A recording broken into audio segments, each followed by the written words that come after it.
नमस्कार। आज हम भारत से जुड़ी आज की बड़ी खबरों पर नजर डालेंगे। देखेंगे कि देश के अंदर शासन प्रशासन में क्या हो रहा है, एक महान हस्ती को याद करेंगे और जानेंगे कि दुनिया के मंच पर भारत के लिए क्या अहमियत रखता है। तो सबसे पहले बात करेंगे देश के अंदर की, फिर एक महान हस्ती को याद करेंगे और आखिर में देखेंगे कि रक्षा और कूटनीति के मोर्चे पर दुनिया में क्या चल रहा है। तो चलिए शुरू करते हैं भारत के अंदर की खबरों से। देखते हैं युवाओं को मजबूत बनाने से लेकर सीमाओं को सुरक्षित करने तक शासन के मोर्चे पर क्या कुछ नया हो रहा है। ये देखिए, एक बहुत बड़ी पहल हुई है। 7,000 से भी ज्यादा युवा महिलाओं को एक साथ एक मंच पर लाया गया। इस नारी शक्ति वायु संसद का मकसद बड़ा साफ था, लोकतंत्र में और पॉलिसी बनाने में युवाओं की, खासकर महिलाओं की आवाज को और बुलंद करना। और इसी पहल से एक बहुत ही ऐतिहासिक प्रस्ताव भी निकला है। बात हो रही है लोकसभा की सीटें बढ़ाकर 816 करने की, और उसमें भी महिलाओं के लिए 33% आरक्षण। सोचिए, अगर ये लागू होता है तो ये भारतीय राजनीति में महिला सशक्तिकरण के लिए एक बहुत बहुत बड़ा कदम होगा।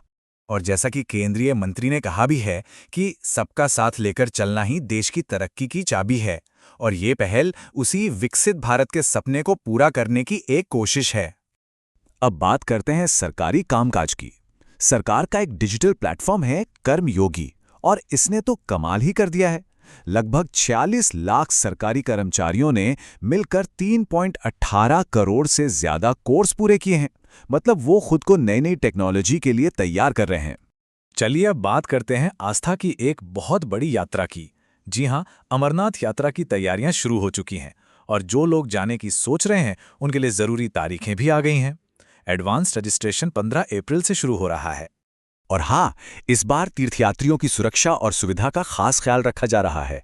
सबको RFID टैग दिए जाएंगे ताकि उन्हें ट्रैक किया जा सके। हर व्यक्ति का 10 लाख रुपए तक का एक्सीडेंटल बीमा होगा। मतलब यात्रा को और भी सुरक्षित बनाने के लिए कई नए कदम उठाए जा रहे हैं। अब जरा ऊर्जा क्षेत्र पर नजर डालते हैं। यहां सरकार एक साथ 2 मोर्चों पर काम कर रही है। एक तरफ तो LPG की कालाबाजारी रोकने के लिए 3,400 से भी ज्यादा छापे मारे गए हैं। वहीं दूसरी तरफ घरों तक पाइप वाली गैस पहुंचाने का काम भी तेजी से चल रहा है। देखिए, 4 लाख से ज्यादा नए कनेक्शन दिए गए हैं। और ये सिर्फ देश के अंदर की बात नहीं है। आप देखिए, भारत विदेश में भी अपनी ऊर्जा सप्लाई लाइनों को कैसे सुरक्षित रख रहा है। खबर है कि पश्चिमी एशिया के तनाव वाले इलाके में सभी भारतीय नाविक सुरक्षित हैं, और एक भारतीय जहाज हुर्मुज की खाड़ी को सेफली पार कर गया है। और देश के अंदर की आखिरी खबर नागालैंड से है। वहां बॉर्डर वाले जिलों में कानून व्यवस्था बनाए रखने के लिए इनर लाइन परमिट यानी ILP को और सख्ती से लागू किया जा रहा है। ये परमिट एक तरह का ट्रैवल डॉक्यूमेंट है जो बाहरी लोगों की आवाजाही को कंट्रोल करता है। अब जरा रुकते हैं और उस महान आवाज को याद करते हैं जिनकी तान ने पीढ़ियों के दिलों पर राज किया। महान गायिका लता मंगेशकर जी के निधन के बाद राष्ट्रपति से लेकर प्रधानमंत्री तक पूरे देश ने उन्हें श्रद्धांजलि दी। जैसा कि प्रधानमंत्री मोदी ने कहा, वो भारत की सबसे प्रतिष्ठित और बहुमुखी आवाजों में से एक थीं। उनकी संगीत यात्रा ने हमारी सांस्कृतिक विरासत को वाकई में बहुत अमीर बनाया है। आप जरा ये आंकड़ा देखिए, हजारों गाने अलग अलग भाषाओं में।